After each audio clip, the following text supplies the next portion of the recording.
Hi everyone, welcome back to medical 360। Re NEET exam आपका बहुत करीब आ चुका है। आई एम श्योर कि आपने अपना एडमिट कार्ड डाउनलोड कर लिया, रिवीजन आपका कंप्लीट हो चुका है। अब बस जो लास्ट मोमेंट प्रिपरेशंस है वो चल रही है।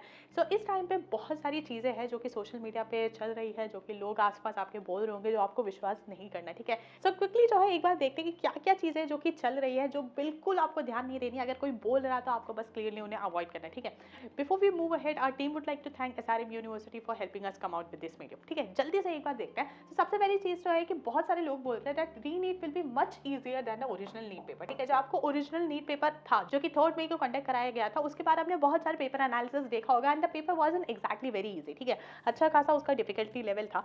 बट अभी क्योंकि जो है उसके बाद बहुत सारी चीजें हो गई है, पेपर आपका लीक हो गया, सीबीआई ने जो अक्यूज है उनको अरेस्ट कर लिया, टेलीग्राम बैन हो गया, इतनी सारी चीजें हो गई है and for some reason there is this sentiment building up की जो आपका नेक्स्ट एग्जाम होगा जो कि रीनीट है वो फॉर सम रीजन ईजी होगा। बट ऐसा नहीं है। ठीक है, NTA has never stated that the paper will be easy.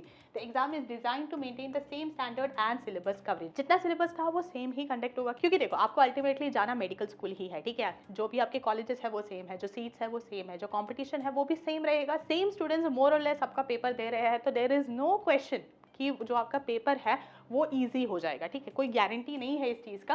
And अगर आप इन सब चीज़ों में बिलीव कर रहे हो then there are certain risk जो कि आप कैरी कर रहे हो। For example, you may reduce paper practice intensity and struggle if the paper is of standard NEET difficulty. ठीक है, जितनी आपकी प्रैक्टिस चल रही थी, जैसा आपने पहले प्लान करा था, मेक श्योर आप सेम टाइम टेबल फॉलो कर रहे हैं एंड इस चक्कर में कि पेपर शायद ईजी हो जाए आप अपना प्रिपरेशन रिड्यूस नहीं कर रहे हैं। The next is only students affected by the paper leak will perform well। ठीक है, ये थोड़ा सा इमोशनल एंगल है जो कि स्टूडेंट्स बिल्डअप कर रहे हैं कि जो स्टूडेंट्स पहले जो आपका पेपर हुआ था उसकी वजह से जो सफ़र कर रहे हैं उस पेपर लीक की वजह से, कि वही सिर्फ जो है इस रीनीट अटेम्प्ट को वेल यूटिलाइज कर पाएंगे। So reNEET is being conducted with same enhance security measures giving every candidate a fair opportunity. ठीक है, फर्स्ट पेपर में जो भी हुआ वो हो गया। अब भले ही आप किसी भी साइड हो, ठीक है, आपके पास ऑलरेडी पेपर था, आपके पास पेपर नहीं था, कोई भी हो, every candidate will get a fair opportunity in the re-NEET exam। ठीक है, you may assume the exam is unfair and lose motivation despite having an equal chance to succeed। ठीक है, आप जो भी हो गया उसको आपको for at least 2-3 days भूल जाना है। ठीक है, अपनी प्रिपरेशन स्ट्रॉन्ग रखनी है एंड किसी भी इन सब चीज़ों में इन्वॉल्व नहीं होना है। NTA will reduce the syllabus और remove difficult chapters.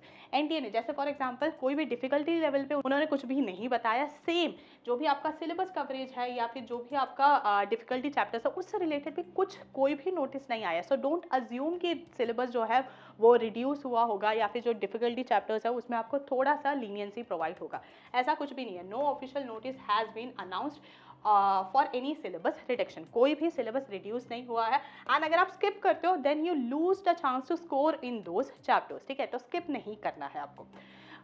Then there are certain things की leak papers are available on Telegram and social media. Telegram देखो बैन हो चुका है, एक्सेस करने की कोशिश मत करो। इंस्टा पे भी बहुत सारे पेजेस थे जो भी अब जो है उनको हटा दिए गए हैं, उनको जो है लीगल नोटिस सेंड करे गए हैं। सो मेक श्योर कि आप इन सब चक्करों में नहीं पड़ रहे हो। ठीक है, क्योंकि इस बार अगर आपने देखा हो the paper that is being transported वो भी काफ़ी ज़्यादा सिक्योरिटी में ट्रांसपोर्ट हो रहा है। सो अगर 1% चांस आपको लग भी रहा है कि शायद कहीं पे पेपर मिल जाए तो आप कुछ नहीं कर रहे हो, आप बस अपना टाइम और फोकस को डाइवर्ट कर रहे हो। Don't do that. Cutoffs will automatically drop because students are demotivated. So जैसे मैंने बताया, बहुत सारे लोगों को ये लग रहा है कि जो पेपर का डिफिकल्टी लेवल है वो कम आएगा या फिर जो कट ऑफ है वो ड्रॉप हो जाएगा क्योंकि स्टूडेंट्स ऑलरेडी डीमोटिवेटेड है। अब ये सब चीज़ें देखो सोचने में आपको थोड़ा रिलीफ लग रहा होगा, बट प्रैक्टिकल चीज़ ये है कि ऐसा नहीं है। जैसे मैंने बताया, आपके सेम कॉलेजेस है जो अभी पार्टिसिपेट कर रहे हैं, आपका कंडक्टिंग एजेंसी सेम है, आप सेम वही मेडिकल स्कूल में जाओगे जहाँ पे आप पहले जा रहे थे शायद। एंड जो स्टूडेंट्स एग्जाम दे रहे हैं उनकी प्रिपरेशन अभी भी उतनी स्ट्रांग है जितनी पहले थी, और अगर ड्रॉप हो रहा है तो वो आपको एवरेज ड्रॉप देखने को मिलेगा। कहने का मतलब है at the end of the day difficulty level same रहेगा एंड जो आपका कट ऑफ रिलीज होगा वो स्टूडेंट्स के परफॉर्मेंस के बेसिस पे कितने सीट्स अवेलेबल है, कहाँ कहाँ पे वो अप्लाई कर रहे हैं, इन सब चीज़ों पे डिपेंड करेगा, ना कि इस चीज़ पे कि आपका मोटिवेशन लेवल क्या है। सो मेक श्योर कि ये सब चीज़ें अगर आपके सामने कोई बोल रहा है, अगर आपको किसी भी सोशल मीडिया पे दिख रहा है, you are avoiding that and you are not losing track of your progress. That was it. These are the things that you have to take care of. दो ही चीज़ें हैं जो कि आपको ध्यान में रखनी है। फर्स्ट ऑफ ऑल, जो भी आपके लीगल डॉक्यूमेंट्स है वो आप कैरी कर रहे हैं। ठीक है, आपका एडमिट कार्ड हुआ, आपका फोटो आईडी हुआ एंड साथ ही अ पासपोर्ट साइज फोटो, ये आप कैरी कर रहे हैं एंड एग्जाम सेंटर पे आप टाइम से पहुंच रहे हैं। That was it. Thank you so much for watching and all the best to all aspirants.